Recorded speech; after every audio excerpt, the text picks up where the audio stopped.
나폴레옹 이야기를 우리가 잘 알고 있어요. 재밌는 농담 중에 하나죠.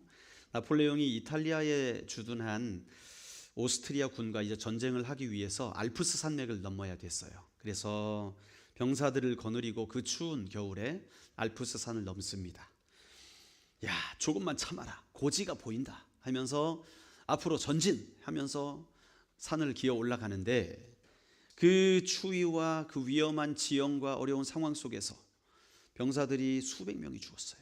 그리고 결국 그 고지에 올라갔습니다. 그리고 이제 천신만고 끝에 그 봉우리에 서가지고 나폴레옹이 하는 말, 이 산이 아닌갑다. 이 산이 아닌갑다. 그래가지고 사람들이 다 병사들이 다시 뒤로 돌아 해가지고 이제 다른 산을 향하여 또 가는 거예요. 그래가지고 병사들을 이끌고 죽을 힘을 다해가지고 그 봉우리를 내려와가지고 다른 봉우리로 올라갑니다. 그 과정 가운데 또 수많은 사람들이 그 추위와 굶주림과 그 눈사태 가운데 죽게 되었어요. 그리고 그 정상에 올라가지고 나폴레옹이 하는 말이 아까 그 산인갑다. 그랬다는 거죠. 재밌는 얘기죠. 실제로 그랬는지는 미스테리입니다. 여러분, 우리 리더가 얼마나 중요하냐라는 이야기를 재미있는 이야기로 표현한 것이죠. 이번에 대선에서 가장 왈가왈부되었던 내용, 이 대선 전국 가운데 과연 누가 후보로서 자격이 있느냐, 이것에 대해서 뭐 날마다 이 사람이 자격이 있다, 저 사람이 자격이 있다, 저 사람은 안 된다, 이것 때문에 안 된다, 뭐 이런 이야기들이 몇 달 동안을 신문지를 뒤덮었습니다. 이 모든 것들이 다 자질에 대한 이야기였죠. 리더의 자질. 리더가 자질이 있느냐? 대통령으로서 이 사람이 과연 검증된 그런 사람인가? 그거를 가지고 온 나라가 떠들썩 했던 것이지요. 여러분, 우리가 뭐 어느 편에 서서 후보를 지지하느냐에 따라서 우리의 마음들이 달라지더라고요. 제가 지난번에 초상집에 갔는데 저도 뭐 저 나름대로의 어떤 원하는 후보가 있을 거 아닙니까? 그런데 초상집에 갔는데 그 형님께서 제가 초등학교 때 형님이셨으니까 그 형님께서 아유 오랜만에 배웠다고 하면서 갑자기 후보 얘기를 하시는데 반대편 얘기를 한참 하시더라고요. 속이 얼마나 불편한지. 속이 얼마나 불편한지 이게 부딪히는 거죠. 왜냐하면 이 후보를 바라보는 그 리더를 바라보는 관점이 다르기 때문에. 여러분, 분명한 것은 이 사람이 서든 저 사람이 서든 모두가 한계가 있는 사람이라는 거예요. 완전하지 않다는 거죠. 여러분, 우리가 지지하던 사람이 됐기 때문에 그 사람이 완전하리라고 생각하면 착각입니다. 착각입니다. 사람이 세운 리더는 한계가 있습니다. 뭐 지지하는 자와 지지하지 않는 자의 갈등도 생길 수도 있고요. 지금 윤석열이 대통령이 됐으니까 이제 다 끝났으니까 평안하게 돌아갈 것 같습니까? 아직도 뭐 많은 일들이 일어날 것입니다. 오히려 대선 전국 때보다 더 어지러운 일들이 일어날 가능성도 있어요. 왜 그렇습니까? 사람이 완전하지 않기 때문에 그래요. 지도자나 그를 따르는 자들이나 모두가 완전하지 않아요. 완전하지 않아요. 그러니까 판단하는 것도 한계가 있고 또 사람들을 이끌어가는 것도 한계가 있는 것이죠. 그런 의미에서 우리는 이 땅에 존재하는 리더를 두 종류로 나눠보면 한 종류는 사람이 세우는 자, 또 한 부류는 하나님이 세우는 자로 나눌 수가 있을 것입니다. 바라건대 우리 모두가 하나님이 세우시는 사람들로 우뚝 서시기를 주의 이름으로 축원합니다. 여러분, 사람이 세우는 사람 오래가지 못하더라고요. 그 권력이 오래가지 못해요. 그 리더로서의 명성이 오래가지 못합니다. 그러나 하나님이 세운 사람들은요 오래가더라고요. 오래가더라고요. 오늘 하나님이 세우시는 사람에 대해서 본문을 통해 우리가 발견할 수 있습니다. 아말렉 소년이 다윗에게 찾아와 가지고요 자신이 사울을 죽인 1등 공신이다 자처했다가 오히려 어떻게 됐습니까? 그 말 때문에 다윗에게 죽임을 당하죠. 그렇죠? 내가 사울을 죽였습니다. 그랬다가 어디 기름 부음 받은 자를 네가 죽였냐? 네가 네 행위가 아니라 네 말 때문에라도 너는 죽임을 당할 것이다. 그래서 그 아말렉 청년이 죽임을 당하죠. 이 일이 있은 후에 다윗이 이제 시글락 이 블레셋 땅을 떠나가지고, 왜요? 지금 사울이 죽었다는 소식을 들었잖아요. 그러면 이스라엘은 지금 정치적인 공백 상태입니다. 리더가 없는 거예요. 그렇기 때문에 매우 뒤숭숭한 그런 상황일 것을 예상을 했지요. 그렇기 때문에 이제 다윗도 생각을 했습니다. 내가 올라가야겠다, 본국으로 돌아가야겠다, 그런 생각을 했던 거예요. 그래가지고 이제 하나님께 여쭙고 나서 시글락을 떠나서 다윗의 식솔들을 다 데리고 유다의 헤브론으로 올라가게 됩니다. 이 헤브론은요, 많이 들어보셨죠? 헤브론, 저기 어디 가면 서울에 어떤 카페 이름도 헤브론이 있습니다. 그만큼 유명한 지역이에요. 이스라엘 역사에서 아주 유서 깊은 도시고요, 유다 지파에 속했던 이 높은 고지대에 존재하는 그런 도시입니다. 그리고 이제 지역적으로도 블레셋과 굉장히 거리가 있어요. 그러니까 거기 가서 살게 되면 블레셋이 터치하지 못하는 그러한 먼 곳입니다. 그러니까 다윗이 조용하게 자신의 세력을 키우기에도 아주 적합한 곳이죠. 거기에 이제 가면서 다윗은 아내 아히노함과 아비가일을 함께 데려갑니다. 여러분, 아비가일은 기억나시죠? 아히노함은 기억나십니까?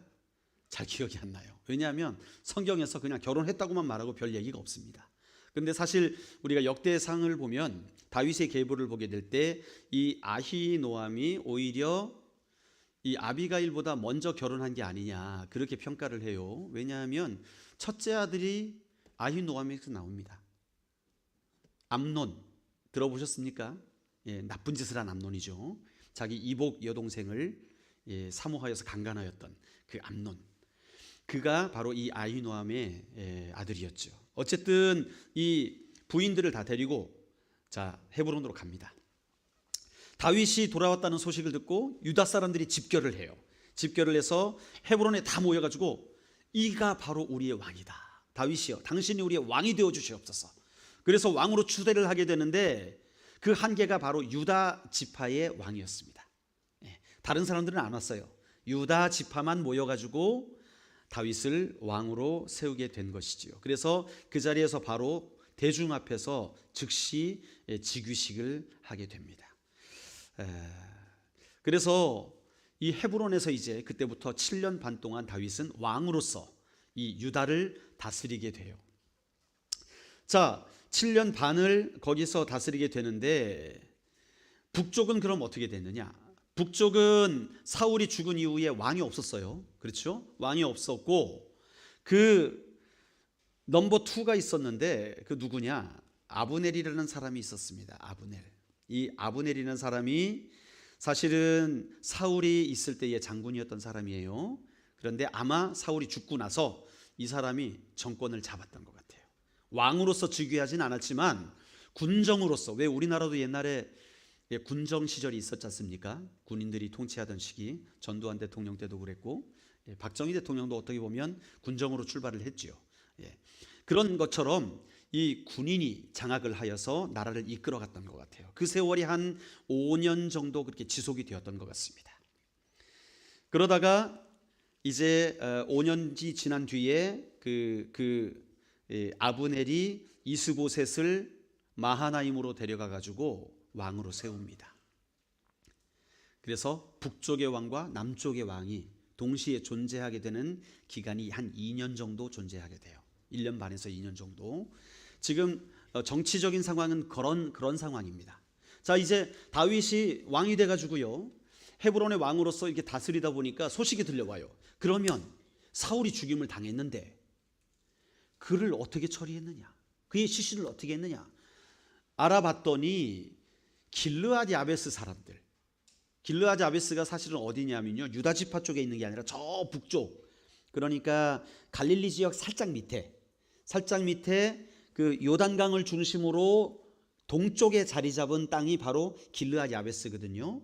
거기에서 있던 사람들이 사울을, 그 요단강을 건너가 가지고 벳산에 그 벽에 못 박혀 있던 사울의 시신을 위험을 무릅쓰고, 거기는 블레셋이 차지한 땅이니까 그 적진에 들어가 가지고 사울의 시신 그리고 그 아들들의 시신을 수습해 가지고 오는 거예요. 그래 가지고 거기 야베스에 가 가지고 시신을 화장을 하고 그 유골들을 잘 좋은 땅에다가 이렇게 장사를 지내게 되죠. 그 이야기를 다윗이 듣게 된 거예요. 왕으로 되었을 때. 그래서 다윗이 전령들을 그 지역에 보냅니다. 먼 지역이에요. 상당히 먼 지역입니다. 그 전령들을 보내가지고 메시지를 전하는데 그 메시지가 어떤 메시지였냐 하면, 야, 너희들이 한 일이 참 좋은 일이다. 너희가 그 사울 왕의 그 죽음을 보고 그 시신을 수습해가지고 안전한 곳에 장례를 치른 것, 그거 정말 너희가 잘한 일이다. 내가 그것 때문에 너무 기쁘다. 그러면서 다윗이 그들을 축복해요. 5절 말씀에 보면 어떻게 되어 있습니까? 5절 말씀에 우리 같이 읽어볼까요? 시작. 다윗이 길르앗 야베스 사람들에게 전령을 보내 그들에게 이르되 너희가 너희 주 사울에게 이처럼 은혜를 베풀어 그를 장사하였으니 여호와께 복을 받을지어다. 지금 축복을 합니다. 야, 너희가 장사를 지낸 것 정말 복 받을 일이다. 그러면서 그 복을 비는 내용이 6절에 나와요. 너희가 이 일을 하였으니 이제 여호와께서 은혜와 진리로 너희에게 베푸시기를 원하고 나도 이 선한 일을 너희에게 갚으리니, 그렇게 말씀합니다. 자, 길르앗 사람들에게 축복을 하면서 내가 너희가 행한 이것, 그러니까 사울 집안에 은혜를 베풀고 사랑을 해준 이것을 나도 기뻐하고 그래서 나도 이것을 너희에게 갚고 싶다. 그렇게 이야기를 해요.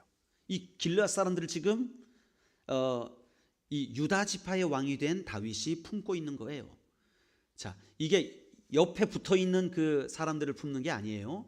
그 북이스라엘의 가장 북부 중심에 있었던 그 길르앗 야베스 사람들을 전령을 보내 가지고 지금 복을 주고 품고 있는 거예요. 여러분, 이것을 우리가 정치적인 눈으로 본다면 또 다른 관점을 얻게 돼요. 정치적으로 지금 다윗이 뭘 하고 있는 겁니까? 영역을 확장하고 있는 거예요. 원래 유다의 왕이었는데 저 이스라엘의 핵심이 되는 지역, 길르앗 야베스에 전령을 보내서 그 길르앗 야베스 사람들은 어떤 사람들이냐? 여러분 기억하십니까?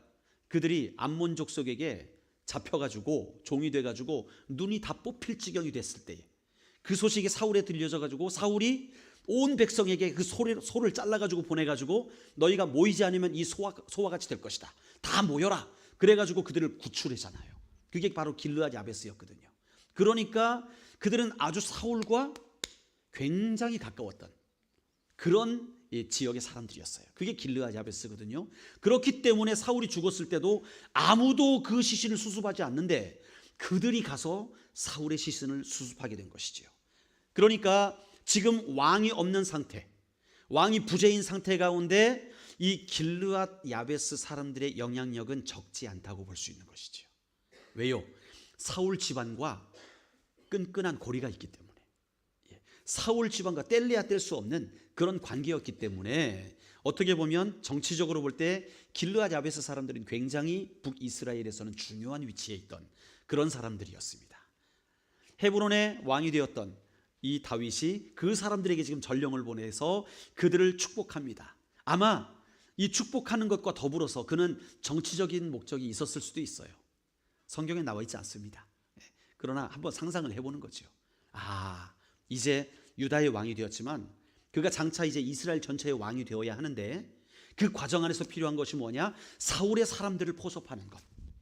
그래서 이 길르앗 야베스 사람들에게 전령들을 보내서 그들을 축복한 게 아닐까? 그들의 마음을 잡은 게 아닐까? 그런 생각도 해볼 수가 있는 것이에요. 충분히 가능한 생각입니다. 어쨌든 길르앗 야베스 사람들에게 그렇게 축복을 하면서 사울이 덧붙여요. 이 다윗이 뭐라고 덧붙이느냐?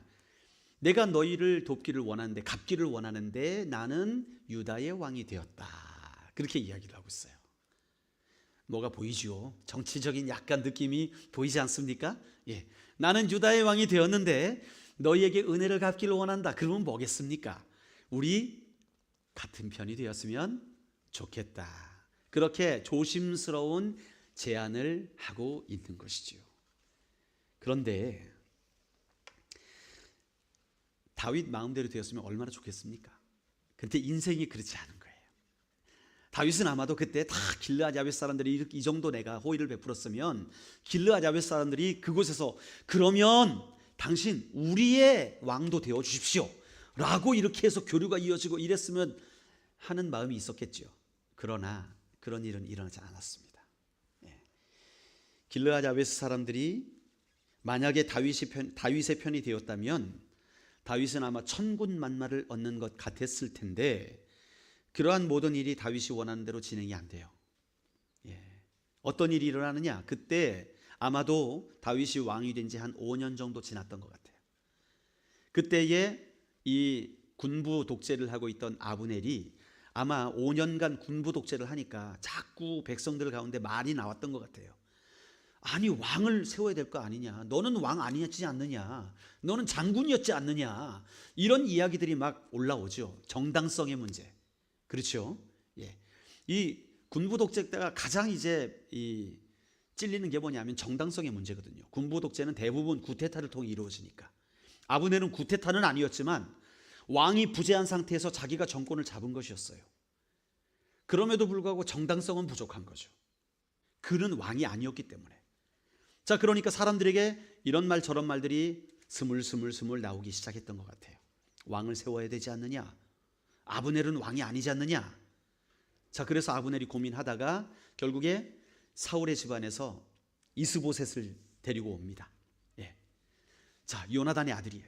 이스보셋을 데려와 가지고 마하나임으로 데려갑니다. 마하나임은 어디냐면 그 요단강이 있고 길르앗 야베스가 동쪽에 있었다 그랬죠. 마하나임은 그거보다 조금 더 동쪽으로 치우쳐서 살짝 남쪽에 있는 지역이 마하나임이에요. 갈릴리 바다, 사해, 요단강, 이쪽에는 예루살렘, 여기가 길르앗 야베스, 여기가 마하나임입니다. 이 마하나임은 블레셋이 진치고 있는, 블레셋은 이쪽 지중해 해안 전체를 블레셋이 다스리고 있었어요. 그리고 더군다나 사울의 패배로 인해서 그 해안가뿐만이 아니라 그 벳산까지, 벳산은요 그 요단강 바로 옆에 있는 지역이 벳산이에요. 이스라엘과 벳산. 그렇기 때문에 어떻게 보면 북쪽이 거의 다 블레셋에게 빼앗긴 상황이었죠. 그 상황에서 요단강 동쪽으로 이주를 해가지고 이 요단강 동쪽에서 북이스라엘이 힘을 키워나가고 있었던 것이죠. 그러면서 이 점점점 이 동쪽에 우리 이스라엘의 땅을 빼앗았던 블레셋을 이제 바닷가 쪽으로 더 밀어내는 그런 과정 가운데 있었던 것 같습니다. 어쨌든 아브넬이 마하나임으로 지역을 옮겨서 블레셋으로부터 간섭을 받지 않는 지역으로 옮겨서 거기를 정치적 중심지로 세워요. 아무래도 안전하겠죠. 그렇죠? 안전하겠죠. 그래서 마하나임에서 이제 이스보셋을 왕으로 추대해 버립니다. 여러분, 우리는 이 모든 것들이 어떻게 보면 하나님의 계획인 것을 볼 수가 있어요. 다윗도 아마 길르앗 사람들이 나한테 넘어왔으면, 그 길르앗 야베스가 나한테 넘어왔으면 이게 너무나 순조로울 것 같았는데 오히려 그것을 기대하는 그 시점에 더 어려운 상황. 이제 다른 왕이 생겨나 버렸어요. 이스보셋이라는 왕이 생겨나 버린 거예요. 그러니까 다윗 입장에서는 오히려 통일 왕국의 왕이 되기는 더 어려워진 상황이 되는 것입니다. 이 정황이 약간 이해가 되시죠? 자, 이런 상황 속에서 이제 이스라엘에는 두 왕이 존재하게 되는데 오늘 본문에서는요, 이 두 왕을요 비교하는 그런 모습이 등장을 해요. 다윗과 이스보셋이지요. 자, 그러나 왕이라고 다 같은 왕입니까? 왕이라고 다 같은 왕이 아니에요. 다윗은 온 유다 사람에 의해서 추대를 받아서 왕이 되었습니다. 그러니까 다윗 스스로 왕이 되려 한 것도 아니고 누가 이 사람을 어떤 정치적인 목적을 가지고 어떤 사람이 갖다 앉힌 것도 아니에요. 온 백성들이 마음이 하나가 되어서 유다 사람들의 왕으로 추대가 되어서 왕이 되었죠. 그런데 이스보셋은 어떻게 왕이 되었느냐? 아브넬이라는 한 사람이 자기의 정당성을 위해서 사울의 집안에 좀 비리비리한 사람, 이 사람을 데려다가 왕으로 세운 거예요. 그리고서 어떻게? 그를 조정하는 거지요. 한마디로 이스보셋은 아브넬의 꼭두각시였어요. 꼭두각시. 성경을 보면 이스보셋이 어떤 일을 했는지 거의 기록되어 있지 않습니다. 이스보셋에 관해 기록된 거는 아브넬 욕한 거 하나, 그게 다예요. 아브넬 욕한 거밖에 없어요. 그리고 그는 2년 만에 그 왕위에서 물러날 수밖에 없죠. 왜요? 테러를 당합니다. 죽임을 당합니다. 그래서 2년밖에 통치를 하지 못해요. 그게 바로 아브넬이었죠. 여러분, 지금 이스라엘에는요, 두 왕이 존재하게 되는데 하나님이 세우신 왕과 사람이 세운 왕이 존재하고 있더라는 것이죠. 어떻게 보면 이스보셋도 정통성을 가진 왕입니다. 그렇죠. 사울의 집안이었기 때문에. 그리고 어느 정도 또 스펙도 인정을 받았던 것 같아요. 그러나 결국 북쪽의 1인자는 이스보셋이 아니라 누구였습니까? 아브넬이었어요. 다윗이 이제 앞으로 통일 왕국을 위해서 대적해야 될 사람은 이스보셋이 아니라 아브넬이었다는 것이죠. 실제로 이스보셋은 이제 2년 만에 그 왕위에서 암살당해가지고 죽습니다. 아브넬이 세운 이스보셋은 왕이 되었을지라도 하나님을 만족시키는 자가 되지 못했던 것이죠. 그러나 여러분, 하나님이 세운 왕을 보십시오. 누구입니까? 다윗이지요. 이 다윗은요, 오늘 우리가 읽은 본문의 1절과 2절에 그가 어떻게 하나님이 세우시는 왕이 되었는지가 그대로 드러나 있습니다. 그의 하나님에 대한 삶의 태도가 그대로 나타나 있어요. 1절과 2절에. 우리 1절 한번 같이 읽어볼까요? 시작. 그 후에 다윗이 여호와께 여쭈어 아뢰되 내가 유다 한 성읍으로 올라가리까? 여호와께서 이르시되 올라가라. 거기까지요. 다윗은요, 모든 정황이, 지금 흐르는 시대적 정황이 다윗을 필요로 하고 있는 정황이에요. 사울은 죽었고 정치적 공백이고, 그러면 기름 부음 받은 유일한 사람은 누굽니까? 다윗밖에 없는 거예요. 요나단도 죽었어요. 그렇기 때문에 다윗이 이스라엘로 올라가는 것이 아주 지극히 정상입니다. 누구라도 그런 선택을 했을 것입니다. 이건 뭐 상식적으로 마땅한 거예요. 그렇기 때문에 지금 더군다나 다윗은 어떤 상태였어요? 자기 식솔들과 함께 블레셋의 시글락이라는 땅에 망명하고 있는 상태였기 때문에 그것을 빨리 벗어나야 되는 것이 당연한 것이었죠. 그러니까 오늘 이 질문은 하나마나한 질문입니다. 이스라엘로 올라가리까? 하나마나한 질문이에요. 당연한 것입니다. 그런데 다윗은 그 당연한 상황 가운데 어떻게 합니까? 하나님께 여쭈는 거예요. 당연한 것을 당연한 것으로 여기지 않고 하나님의 뜻을 구하는 거예요. 여러분, 놀라운 것 아닙니까? 이게 바로 하나님이 세우시는 자라는 거예요. 이게 바로 하나님이 세우신 자라는 거예요. 프란시스라는 사람이 있습니다. 성 프란시스가 참 이 천주교에서는 성인이라 그러잖아요. 수도승 중에 참 성품이 좋고 그렇기 때문에 참 말씀도 깊고 해서 그의 유명한 일화 가운데 그가 설교하면 새들이 와가지고 은혜를 받았답니다. 새들, 그 정도로 성 프란시스가 참 경건한 사람이었는데, 그러다 보니까 수많은 젊은이들이 찾아와가지고 제자가 되고 싶어 했어요. 그래서 스승님이 되어 주십시오. 그러면 테스트를 좀 해야 되겠다. 제자가 될 수 있는지 안 될 수 있는지. 알겠습니다. 제자들 후보생들이 쭉 모였어요. 자, 내일 우리가 좀 배추를 심어야 되는데 밭에다가 배추를 옮겨 심어야 된다. 이 밭에 있는 걸 이 밭으로 옮겨 심어야 되는데 배추를 모두 뽑아가지고 이 밭에다가 다 거꾸로 심어라. 그렇게 지시를 하고 갔어요.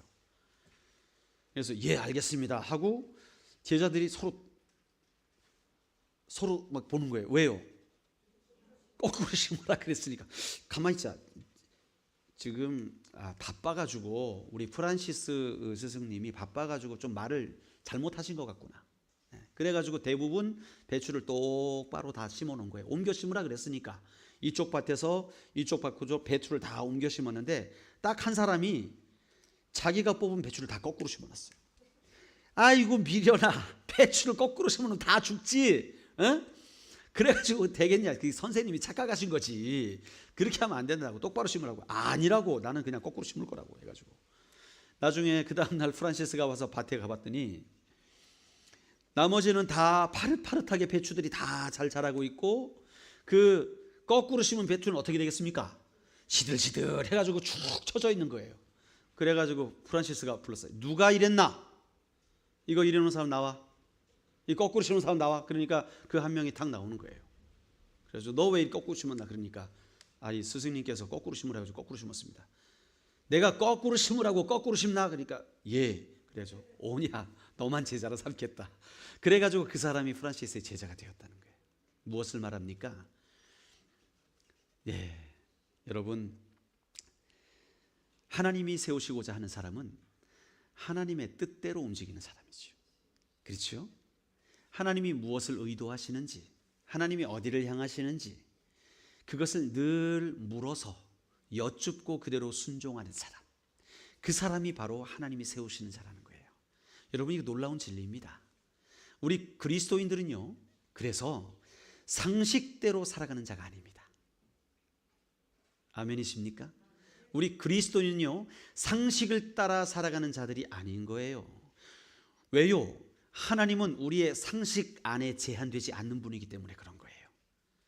우리는 상식을 넘어서신 그 하나님의 뜻을 늘 묻고 그분께 여쭈며 살아가야 하는 자들인 것입니다. 그게 바로 하나님이 세우시는 자예요. 하나님이 세우시는 자의 첫 번째 특징이 뭐라고요? 하나님께 여쭙는 거예요. 하나님의 뜻을 늘 여쭈며 살아가는 거예요. 그게 바로 다윗이었어요. 그래서 하나님께서 다윗을 왕으로 세워주신 거예요. 그래서 다윗을 내 마음에 합한 자다.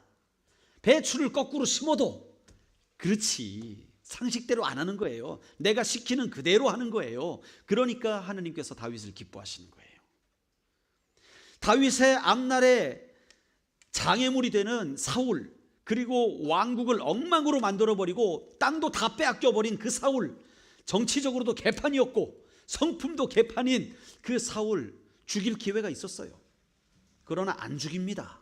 왜요? 하나님이 말씀하지 않았어요. 하나님이 기름 부은 사람이에요. 그러니까 건드리지 않습니다. 오히려 그 옷자락을 베었던 그것을, 옷자락을 벤 그게 너무 마음에 찔려가지고 오히려 부하들을 나무라면서 너 절대로 사울을 건드리지 말아라. 기름 부음 받은 자 건드리지 말아라. 그게 바로 다윗이었어요. 다윗은 언제나 하나님께 여쭙고 순종하는 자였던 것이죠. 그게 바로 하나님이 세우는 사람의 특징, 여쭙고 행동하는 사람. 두 번째 특징이 있어요. 그것은 뭐냐 하면 아버지의 마음을 가진 자라는 거예요. 아버지의 마음을 가진 자. 여러분 보십시오. 지금 다윗이 헤브론의 왕이 되어가지고, 유다의 왕이 되어가지고 전령을 그 먼 곳까지 보내요. 이스라엘 중심부까지. 어떻게 보면 적진이에요. 적진이나 마찬가지입니다. 다윗을 왕으로 삼지 않은 다른 지파들이잖아요. 그죠? 예, 사울의 편에 있던 지파들이잖아요. 그 이스라엘의 그 먼 곳까지, 그 길르앗 야베스까지 전령들을 다 보내가지고 하는 일이 뭡니까? 사울을 잘 대해준 것에 대해서 축복을 하잖아요.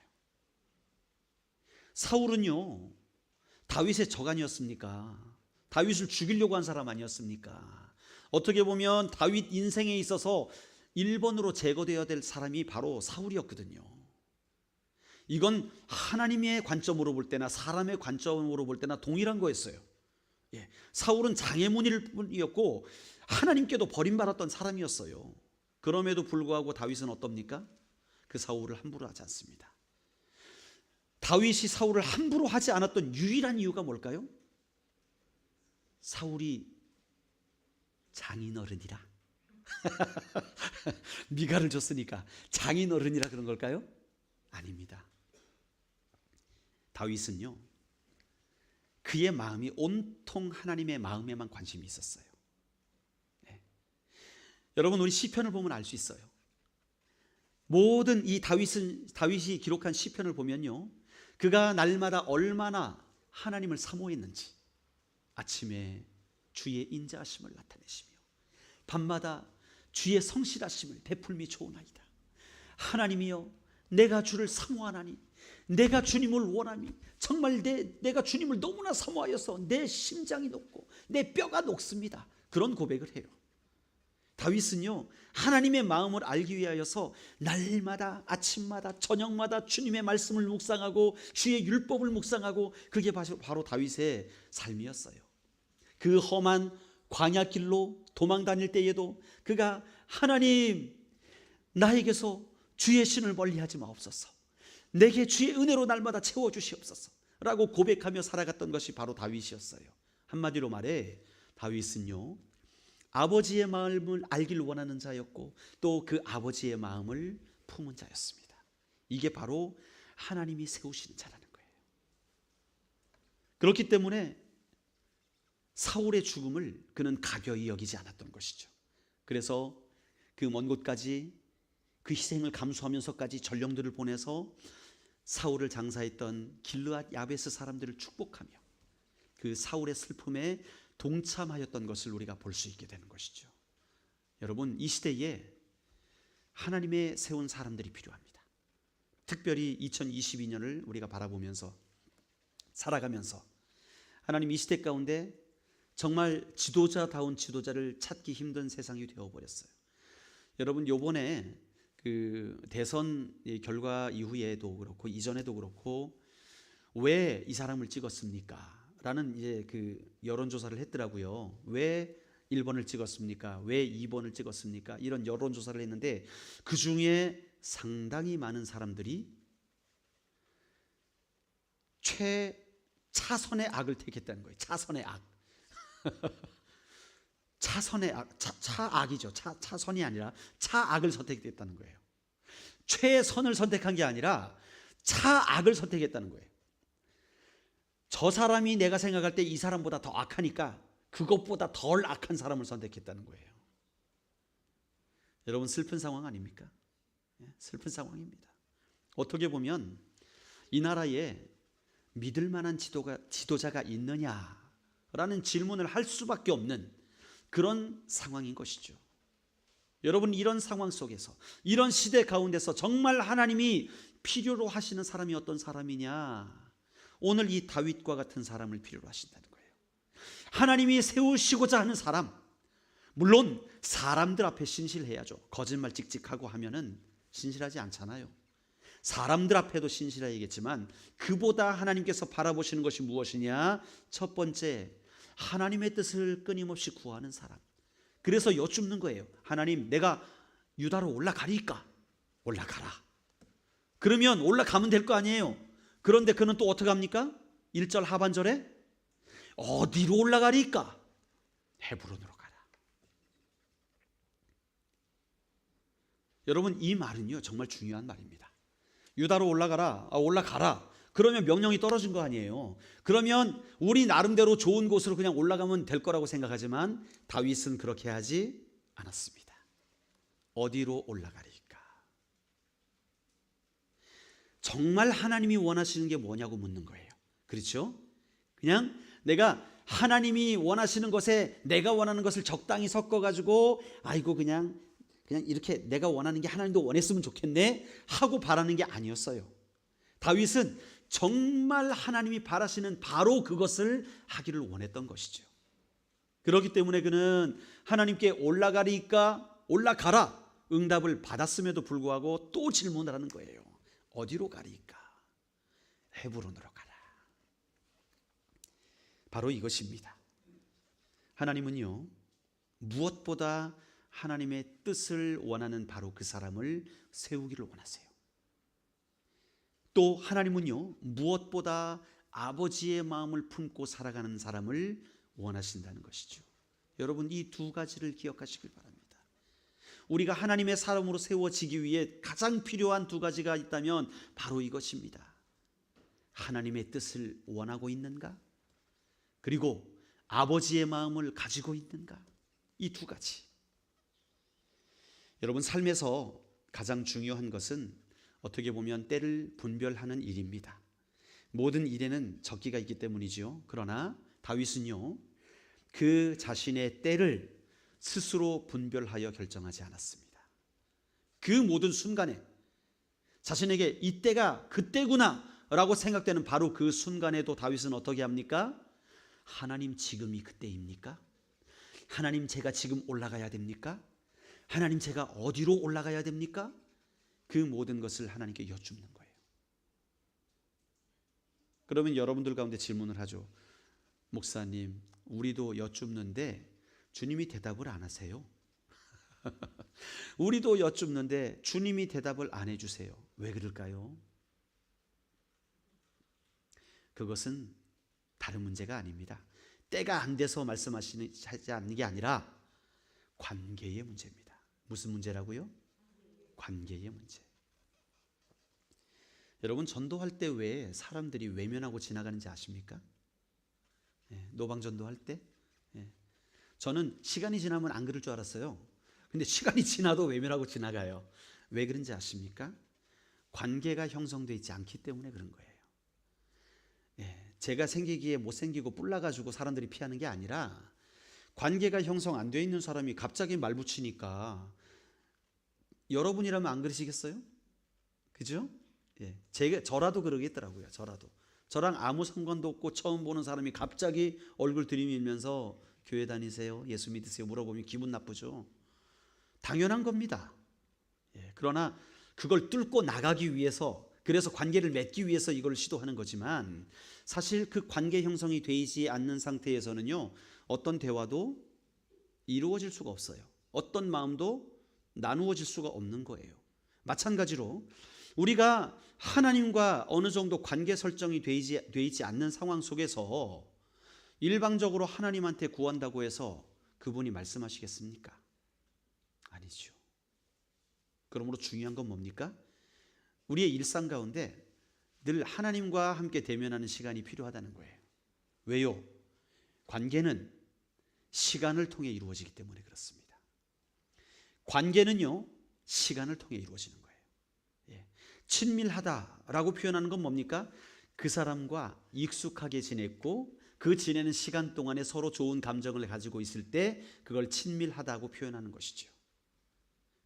여러분, 그러므로 우리가 하나님의 사람으로 세워지기 위해서 정말 필요한 것이 뭡니까? 하나님과의 친밀함이에요. 친밀함.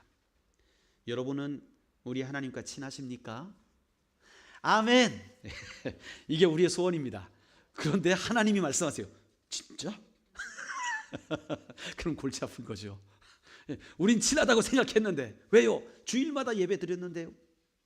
헌금도 했는데요. 이 정도면 친한 거 아닙니까? 진짜? 여러분, 극장에 가서 여러분들 영화 티켓 사가지고 영화 보고 나면 그 극장 주인과 친합니까? 아니지요. 전혀 상관없지요. 여러분, 우리는요, 친밀함에 대해서 너무 소홀히 하고 있는 것 같아요. 하나님과 친밀한 관계가 될 때에 그분이 우리에게 말씀하세요. 하나님과 친밀한 관계가 되게 될 때에 그분이 우리의 길을 인도해 주세요. 하나님과 친밀한 관계 속으로 나오게 될 때에 그분이 하늘로부터 부어주신 지혜를 주시는 거예요. 그러면 결국 우리에게 필요한 게 뭐냐? 우리가 하나님의 사람으로 온전히 세워지는 데 필요한 것은 다름이 아니라 친밀함이라는 것입니다.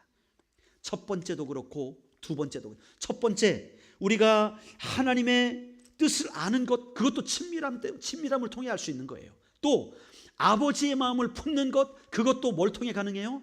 친밀함을 통해 가능한 거죠. 친밀함. 영어로 친밀함은 intimacy라고 합니다. intimacy.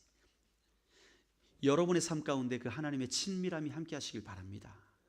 그것은요, 하나님 나 친밀하게 해주세요, 그렇게 하셔도 되는 게 아니라 여러분이 개인적으로 하나님과 시간을 보내셔야 되는 거예요. 결혼 서비스 업체에다가 후보자들 컨택해 달라 그래가지고 찍어 놓으면 결혼하는 겁니까? 아니에요. 대상자가 정해졌더라도 그와 함께 시간을 보내야 되는 거예요.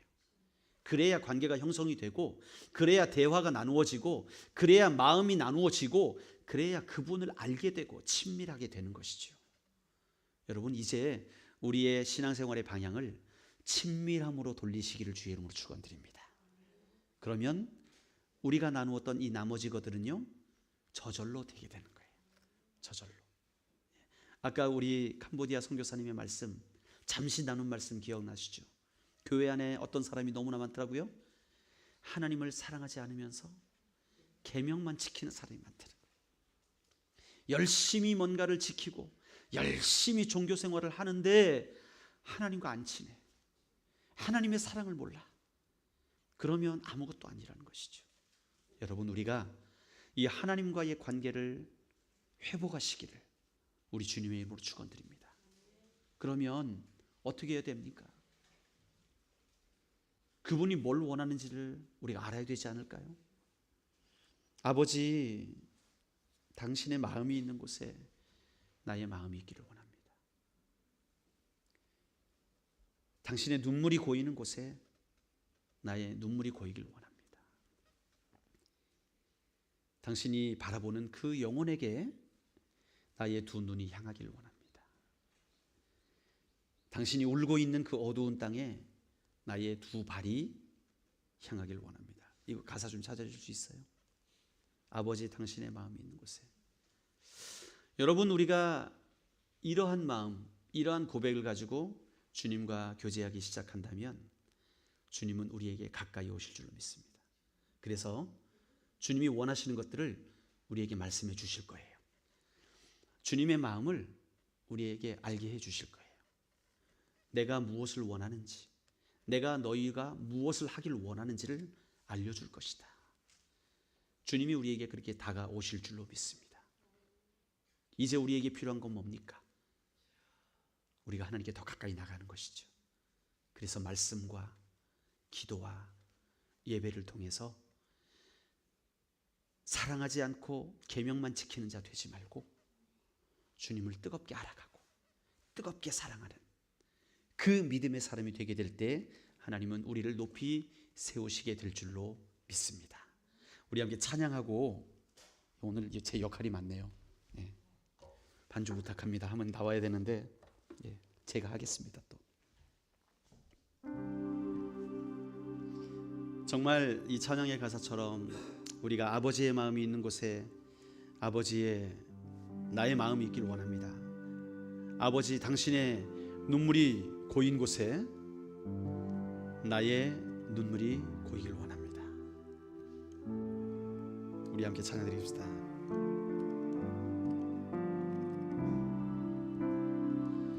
아버지, 당신의 마음이 있는 곳에 나의 마음이 있기를 원해요. 아버지, 당신의 눈물이 고인 곳에 나의 눈물이 고이길 원해요. 아버지, 당신이 바라보는 영혼에게 나의 두 눈이 향하길 원해요. 아버지, 당신이 울고 있는 어두운 땅에 나의 두 발이 향하길 원해요. 나의 마음이 아버지의 마음 알아. 내 모든 뜻 아버지의 뜻이 될 수 있기를 나의 온 몸이 아버지의 마음 알아. 내 모든 삶 당신의 삶 되기를. 우리 함께 기도하겠습니다. 하나님, 이 땅에 정말 하나님의 세우신 사람이 필요합니다. 우리가 그 사람이 되길 원하는데 하나님, 그러기 위해서 우리가 주님과 더 친밀한 관계 속으로 나가게 하여 주시옵소서. 하나님의 마음이 있는 곳에 우리의 마음이 가기를 원합니다. 하나님의 눈물이 고이는 곳에 나의 눈물이 고이기를 원합니다. 아버지, 당신이 바라보는 영혼에게 나의 두 눈이 향하길 원합니다. 하나님, 우리가 주님 앞으로 더 가까이 가길 원합니다. 주님 앞으로 더 가까이 가길 원하오니 주님, 우리와 함께 해달라고 우리 주여 한번 외치고 기도하시겠습니다. 주여, 하나님 아버지 감사를 드립니다. 하나님 아버지, 우리가 하나님이 기뻐하시는 사람, 하나님이 세우시는 사람이 되기를 원합니다.